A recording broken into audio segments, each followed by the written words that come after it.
नमस्कार साथियों, कल की क्लास में हमने n सम या विषम प्राकृत संख्याओं के वर्गों का योग तक सीख लिया था। आज हम उससे आगे सीखेंगे प्राकृत संख्याओं के घनों का योग। देखो, संख्या पद्धति। संख्या पद्धति में आज क्या है? n प्राकृत संख्याओं के घनों का योग। n प्राकृत संख्याओं क्या होगा?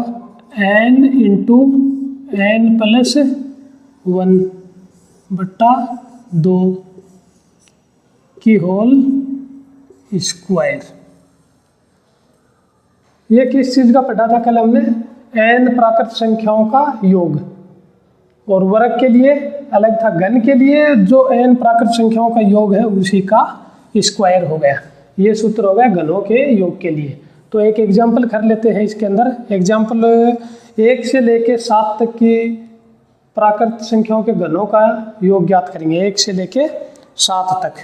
क्वेश्चन क्या है? 1 की क्यूब प्लस 2 की क्यूब प्लस 3 की क्यूब ऐसे करके 7 की क्यूब। इसका आंसर क्या होगा? तो रख के देखो, n कितना है? 7। 7 इंटू 7 प्लस 1 बट्टे 2 की होल स्क्वायर। 7 और 1 8। 8 को 2 से काटेंगे कितना आएगा? 4। और 4 7, ये देखो 7 इंटू 4 की होल स्क्वायर बच गया। तो ये क्या होगा? 7 चौके 28 की स्क्वायर। और 28 की स्क्वायर कर लो, यानी कि 28 गुणा 28 कितनी होगी? करके देख सकते हैं। 28 को 28 से गुणा। अगर आप 30-40 तक स्क्वायर याद रखते हैं तो आप तुरंत आंसर लिख सकते हैं, और अगर नहीं रखते हैं तो ज़रूरत नहीं है याद रखने की। ये स्पीड बढ़ाने के लिए, अगर याद होगी तो तुरंत हो जाएगा, याद नहीं है तो अपना ऐसे कर सकते हैं। क्या करेंगे? अंठी अंठी 64। अंठी अंठी 64 है। 6 8 दूनी 16 और 6 22। 8 दूनी 16, 1 और 2 दूनी 4 और 1 5। तो कितने आ गए? 784। कितना आएगा? 28 का स्क्वायर 784। बाकी अपना अपना तरीका है। अगर गुणा भी नहीं करना चाहो, याद भी नहीं है, तो क्या कर सकते हैं? 25 प्लस 3 की स्क्वायर, ये भी एक तरीका रहता है। या फिर 30 माइनस 2 की स्क्वायर, ये भी एक तरीका। 25 का, 20 का, 35 का, ये सब तो याद रहता ही है। तो उसके अलावा ये आगे वाली एक संख्या का जोड़ना होता है। 25 का कितना होता है? 625। 25 का कितना होता है? 625। और 25 थी 75 दूनी 150। तो 625 और 150 और प्लस में 3 थी 9। तो 625 में 150 जोड़ा 775, और 775 में 9 जोड़ा तो कितना आ गया? 784। जो आपको अच्छा लगे, जिस तरीके से, उस तरीके से आप इसको कर सकते हैं। बाकी सबसे बेस्ट है गुणा कर लो। लफड़े में पढ़ना नहीं है। ये सब अगर हमको थोड़ी बहुत बेसिक तैयारी हो चुकी है तो उसके बाद की बातें हैं। स्पीड बढ़ाना है ये। बाकी अगर स्क्वायर नहीं आती है तो ज़रूरत नहीं है रट्टा मारने की, अपना गुणा करो, बात ख़त्म। एक 5 सेकंड अगर ज़्यादा लग जाएगा, कोई ज़्यादा प्रभाव नहीं पड़ने वाला है। लेकिन गलत नहीं करना है, क्वेश्चन को गलत नहीं करना, जल्दबाजी के चक्कर में गलत आंसर नहीं देना है। तो 28 की स्क्वायर कितना हुआ? 784। ये है n प्राकृत संख्याओं के घनों का योग। लिखना चाहो तो लिख सकते हो इसको।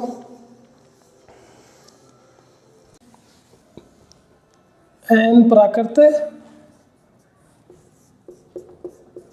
सम, n प्राकृत सम संख्याओं के घनों का योग।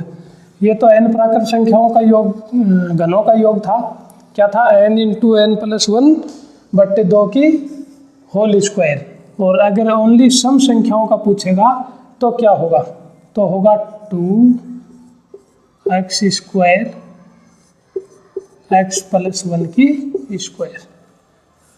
ठीक है, n प्राकृत सम संख्याओं का योग क्या था, x इंटू एक्स प्लस 1।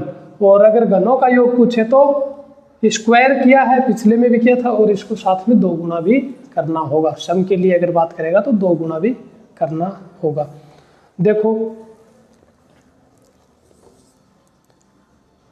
या तो ऐसे पूछ ले 2 की स्क्वायर, 2 की स्क्वायर प्लस 4, क्या पूछेगा, 2 की स्क्वायर, 4 की स्क्वायर, 6 की स्क्वायर, 20 की स्क्वायर नहीं, सॉरी, घन की बात चल रही है ना।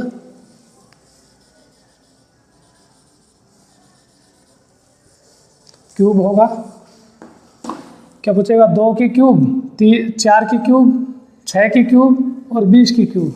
या फिर पूछेगा 1 से 20 तक की संख्याओं में सम संख्याओं के घनों का योग क्या होगा। 1 से 20 तक की संख्या में सम संख्याओं के घनों का योग क्या होगा। सूत्र में रखेंगे x क्या होगा, यहाँ पे x बराबर, देखो पीछे भी सम संख्याएं क्या थी, आधी होती हैं। अगर विषम से शुरू होके सम पे खत्म हो रही है तो x बराबर क्या होता है, उसका आधा होता है। और यहाँ पे भी ये शुरू तो 1 से ही हुई है और लास्ट संख्या क्या है, सम है, तो ये विषम थी और ये सम है, तो क्या होगा 20/2 यानी कि 10। तो सूत्र में रखेंगे 2 गुणा, सीधा सीधा करोगे या वैसे पावर लगा के रखेंगे, चलो पावर लगा देते हैं, 10 की स्क्वायर इंटू 10 प्लस 1, 10 प्लस 1 की स्क्वायर, ये है। तो 2 गुणा 10 की स्क्वायर कितना है, 100, 2 गुणा 100, और ये भी गुणा ही है, 10 और 1 11, 11 की स्क्वायर कितना होगा, 121। अब करो 121 दूणे 242 और आगे 2 0, कितना होगा 24,200। 20 तक सम संख्याओं के घनों का योग है वो क्या होगा, 24,200। तो लिखना चाहो तो लिख लो इसको। देखते हैं किसी संख्या के पहाड़ों के बारे में पूछे या फिर उसके गुणजों के बारे में पूछे तो क्या होगा। अभी तक हमने क्या देखा है, 1 नंबर सभी अगर होंगी तो n इंटू n प्लस 1/2 की होल स्क्वायर, एक तो ये देखा है। 2 नंबर पे क्या देखा है, 2x स्क्वायर x प्लस 1 की स्क्वायर, ये 2 देखा है। अब तीसरा देखेंगे क्या है, पहाड़ों का योग। पहाड़ों का योग क्या होगा, देखो x के n गुणज या पहाड़ों का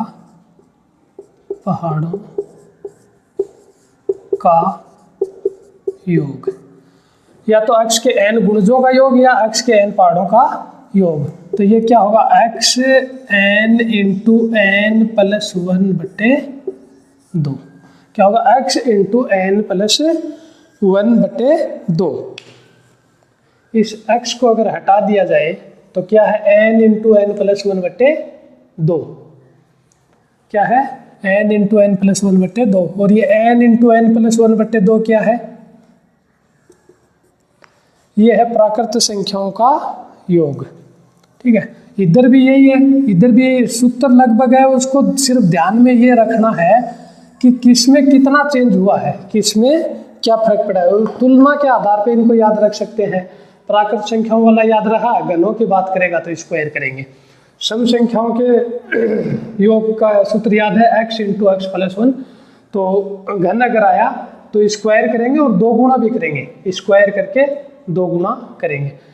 x के n पहाड़ों का योग आया तो क्या करेंगे, वो जिस संख्या का पहाड़ा वो पूछ रहा है उस संख्या से ओनली उसको गुणा करेंगे तो वो आ जाएगा। देखो अब उदाहरण के तौर पे क्या है, 2 के 6 गुणजों का योग, क्या है 2 के 6 गुणजों का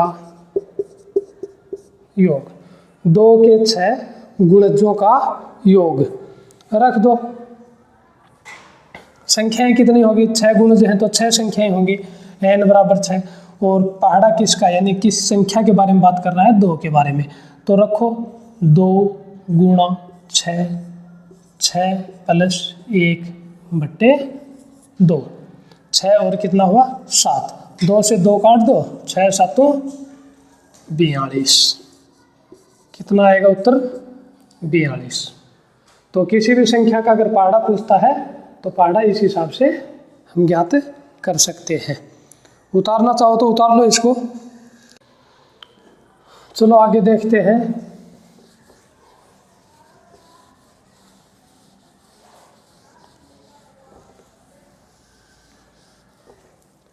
तीसरा क्या देखा हमने,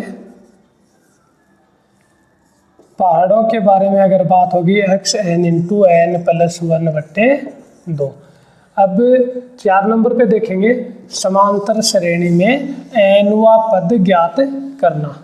समांतर श्रेणी में nवां पद ज्ञात करना क्या होगा, समांतर श्रेणी में nवां पद। nवां पद क्या होता है, देखो a + n - 1 × d। यहाँ पे ये क्या है, nवां पद, ये क्या है प्रथम पद, और ये क्या है पदों की संख्या, और ये क्या है प्रथम पद से द्वितीय पद के बीच का अंतर, या किन्हीं 2 पदों के बीच का अंतर। समांतर श्रेणी है ना, सभी पदों के बीच में समान अंतर रहेगा तभी समांतर श्रेणी। तो इसमें d बराबर है अंतर, n बराबर पदों की संख्या, a बराबर है प्रथम पद, और tn यानी nवां पद। क्या है, nवां पद। देखो एक करके देखते हैं थोड़ा। क्वेश्चन है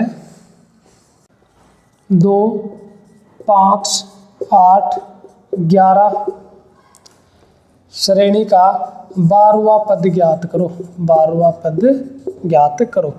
12वां पद ज्ञात करना है, सूत्र में रखो t12 बराबर, a क्या है इसमें प्रथम पद, क्या है 2, प्लस n कितने पद हैं, 12 पद हैं, 12 - 1, d कितना है 2, 5 - 2 बराबर 3, कितना है 3, ये 11 हो जाएगा, 2 + 11 × 3, और कितना होगा 2 + 11 = 33, 33 और 2 कितना होगा 35।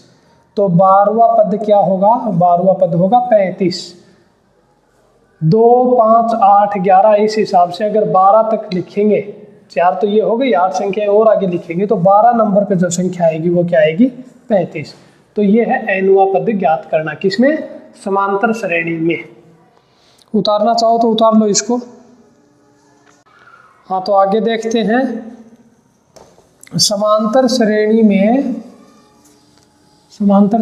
n पदों का योग क्या होगा, n पदों का योग। ये 3 हो गए। 4 नंबर क्या हुआ है,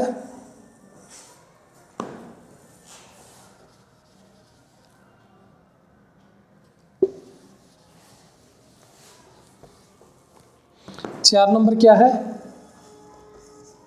nवां पद tn बराबर a + n - 1 × d, ये 4 नंबर।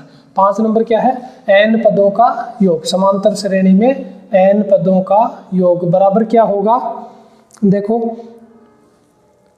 ये nवां पद हो गया, और इसके अंदर अगर इन पदों का योग पूछे तो योग बराबर क्या होगा, योग बराबर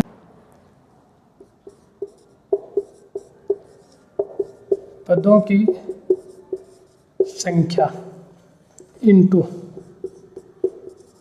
प्रथम पद प्लस अंतिम पद बट्टे 2। अगर योग के बारे में पूछेगा तो क्या होगा, प्रथम पद प्लस अंतिम पद गुणा पदों की संख्या बट्टे 2।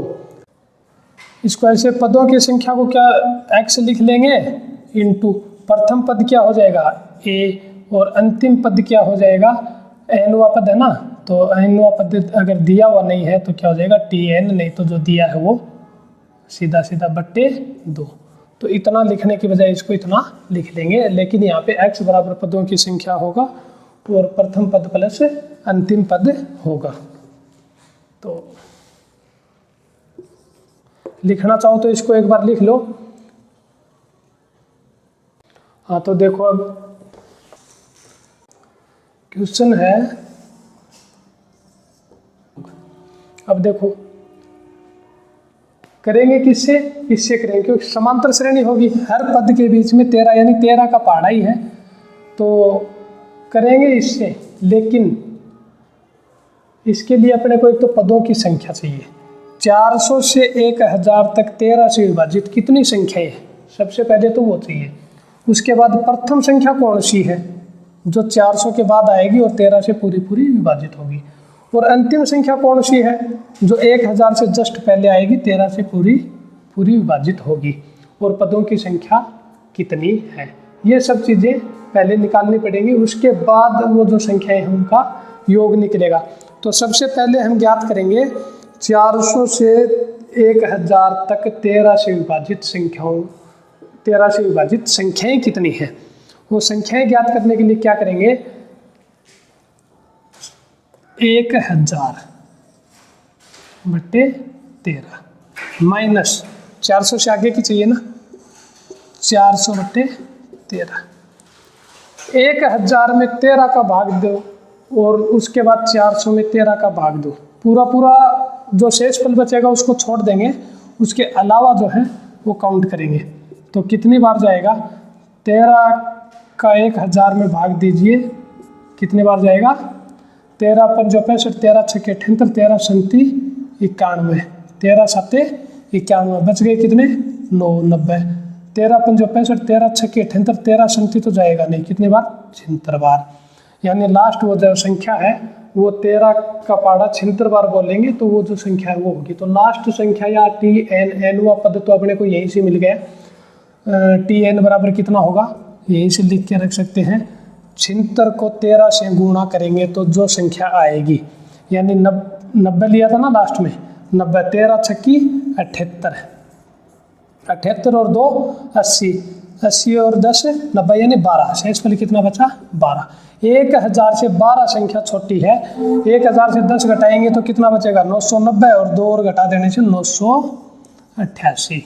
ये तो हो गया लास्ट पद, ठीक है। और इतनी संख्याएं होंगी, 1 से लेके 1000 तक इतनी संख्याएं होंगी, लेकिन 400 तक जो संख्याएं हैं उनको हटा लेंगे तो माइनस करेंगे। माइनस कितना होगा,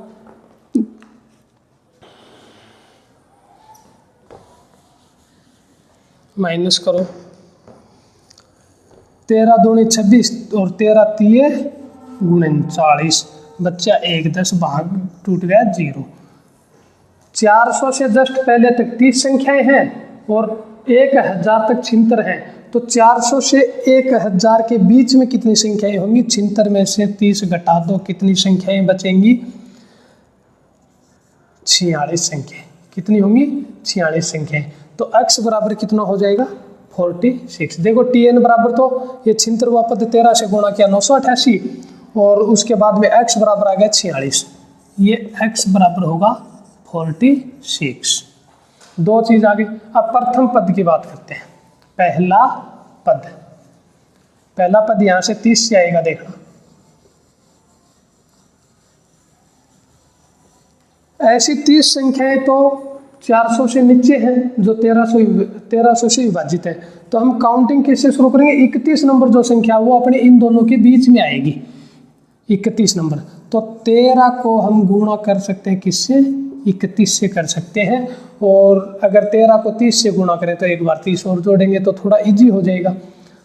13 तिये 39 यानी 390 तो ये था, और 390 में 13 और जोड़ा तो 403। 400 के बाद में 403 सबसे पहले ऐसी संख्या होगी जो 13 से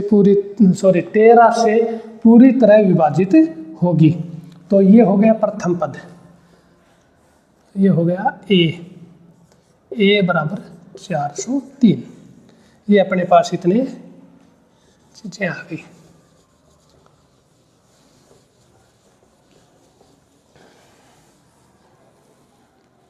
तो कर लेते हैं इस सूत्र से। x का मान कितना है 46, संख्याएं 13 से विभाजित कितनी है 46, गुणा प्रथम पद क्या है 403 प्लस अंतिम पद क्या है 988 बट्टे 2। तो 46 को 2 से काट सकते हैं, कितना आ जाएगा 23। और 403 इसमें 403 जोड़ेंगे तो 900 और 400 1388 और 2 90 और 1 91 1391। 23 गुणा 1391 बराबर 23 को गुणा करो 1391 से और जो आंसर आएगा वही इसका आंसर होगा। करो 23 को, 23 एकम 23 बचा कितना 2 और 23 नम्मा 207, 207 और 2 209, 209 का क्या लिया 9 ले लिया। उसके बाद 209 20, 23 तिये 69 और 20 89 नहीं 89 नहीं 19 हाँ 89 का कितना लिया 9 और 8 बच गए। 23 एकम 23 और 8 31, कितना आ जाएगा 31,993। कितना आएगा 31,993। तो 400 से 1000 तक 13 से विभाजित संख्याओं का जो योग है वो क्या होगा 13,100। ये तो सबसे पहले अपने को 3 चीज़ें निकालनी होंगी, अंतिम पद, प्रथम पद और संख्याएं, कितनी संख्याएं हैं। उसके बाद ये जो है योग ये यहाँ से निकलेगा x इंटू ए प्लस टी एन बट्टे 2 13,993। उतारना चाहो तो इसको उतार सकते हो। उसके बाद देखेंगे ये समांतर श्रेणी हो गई। अब देखेंगे गुणोत्तर श्रेणी। क्या देखेंगे गुणोत्तर श्रेणी 6 नंबर। गुणोत्तर श्रेणी में n पदों का जो योग है वो क्या होता है, योग बराबर क्या होता है a गुणा r की पावर n-1। क्या होता है a गुणा r की पावर n-1। a क्या है यहाँ पे प्रथम पद, r क्या है दूसरे पद में पहले पद का भाग देने पे जो उसका बीच का जो गुणज है वो निकल के आता है, कितने गुणा है वो। दूसरा पद है वो पहले पद का कितने गुणा है, तो वो r है, n है वो पदों की संख्या है और -1 करना है। तो इसके लिए क्वेश्चन लेके देखते हैं कि गुणोत्तर श्रेणी के n पदों का योग जो है वो क्या होगा a इंटू r की पावर n-1। देखो क्वेश्चन 3, 6, 12, 24 और इस हिसाब से 10वां पद क्या होगा, इस संख्या का 10वां पद निकालना है।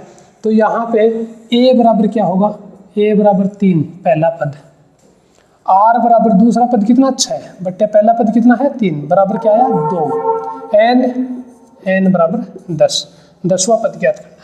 तो योग क्या होगा, योग बराबर a की जगह रखेंगे 3 गुणा r की जगह रखेंगे 2 की पावर n-1। तो कितना होगा 3 गुणा 2 की पावर 9। 2 की पावर 9 कितना होता है 3 गुणा, देखो 2 की स्क्वायर है 4, 2 दूनी 4, 4 दूनी 8, 8 दूनी 16, 16 दूनी 32, 32 दूनी 64, 64 दूनी 128 और 128 का 2 गुणा होगा 256 और 256 का 2 गुणा कितना होगा दोस्तों 512। तो ये कितना आएगा 512 और 512 का 3 गुणा कितना होगा 5 तिये 1500, 12 तिये 36, 1536। तो 3, 6, 12, 24 के रेशियो से अगर कोई संख्या लिखी जाती है तो उसका जो 10वां पद है वो क्या होगा, 1536। उतारना चाहो तो उतार लो इसको। आगे देखते हैं एक और क्या है आगे, एक से n तक प्राकृत संख्याओं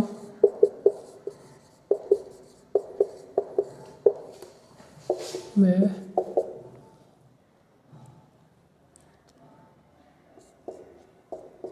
प्लस तथा माइनस का चिन्ह एकांतर में होने पर। 1 से n तक प्राकृत संख्याओं में एकांतर में अगर प्लस तथा माइनस का चिन्ह दिया हो तो उन संख्याओं का योग क्या होगा, एक को छोड़ के एक के बीच में अगर दिया तो कंडीशन होंगी इसकी दो। एक होगी n बराबर विषम या फिर n बराबर सम। तो सबसे पहले विषम वाला देखें या सम वाला देख लेते हैं, जो भी एक। पहले विषम वाला देखते हैं। n बराबर अगर विषम हो तो इन संख्याओं का योग क्या होगा, ऐसी संख्याओं का योग है वो n + 1/2। विषम होने से क्या होगा, n + 1/2। एक उदाहरण के तौर पे देखते हैं।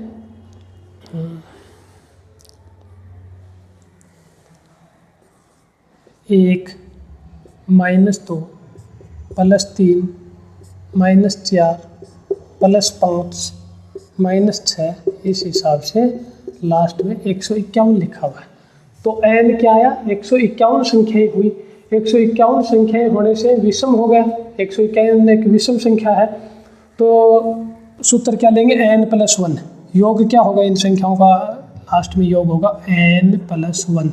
n + 1 यानी 151 + 1 कितना होगा, 151 + 1/2, 152/2 या फिर 75 दूनी 150 और 1 76, 152/2 बराबर 76। ये तो होगा विषम होने से। और उसके बाद देखेंगे सम होने पे क्या होगा, इसको उतार लो तब तक। हाँ तो देखो अब सम होने पे क्या होगा, ये विषम था। अब सम होने पे क्या होता है, यदि n बराबर सम हो, n बराबर सम हो तो योग क्या होगा, योग होगा n/2। लास्ट जो पद दिया होगा वो सम अगर है तो उस सम के अंदर 2 का भाग, उस पद के अंदर ही 2 का भाग दे देंगे, आंसर आ जाएगा। क्वेश्चन देख लेते हैं। 1 - 2 + 3 - 4 और लास्ट पद कितना है, 152। तो n/, क्या होगा 2, अगर सम है तो n/2 होगा। तो देखो n क्या है, 152, 152/2। लेकिन ये 152 है, ये ऋणात्मक है कि धनात्मक है, जो भी संख्या सम आ रही है उसका चिन्ह क्या है, ऋणात्मक है। तो माइनस, तो क्या होगा -76, क्या होगा -76। एक और देख लेते हैं, उतारो एक बार।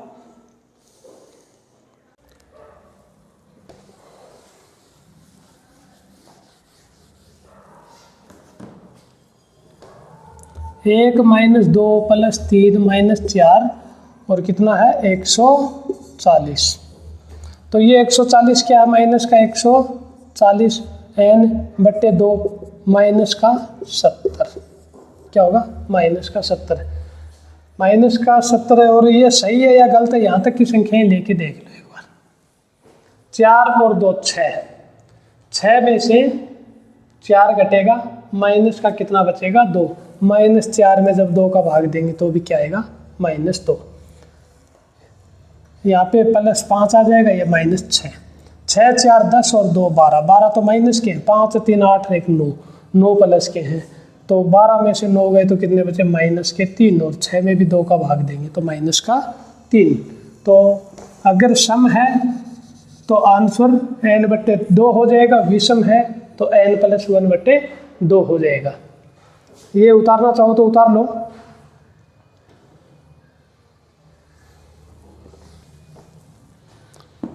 हाँ तो दोस्तों, आज की क्लास में हमने 7 टाइप देखी हैं और आज से पिछली जो क्लास थी उसमें भी हमने 7 देखी हैं। कुल इस प्रकार के जो 14 टाइप से क्वेश्चन बन रहे हैं, ये 14 टाइप अपने को याद करनी होंगी। और जो तरीके थे, जो याद करने लायक बातें थी, वो हमने आज तक लगभग इस संख्या पद्धति जो टॉपिक है इसकी पढ़ ली है। अब कल से हम क्या इसके क्वेश्चन करेंगे जो पीछे की परीक्षाओं में आए हुए क्वेश्चन हैं, और उसके बाद अगला टॉपिक शुरू करेंगे। ठीक है दोस्तों।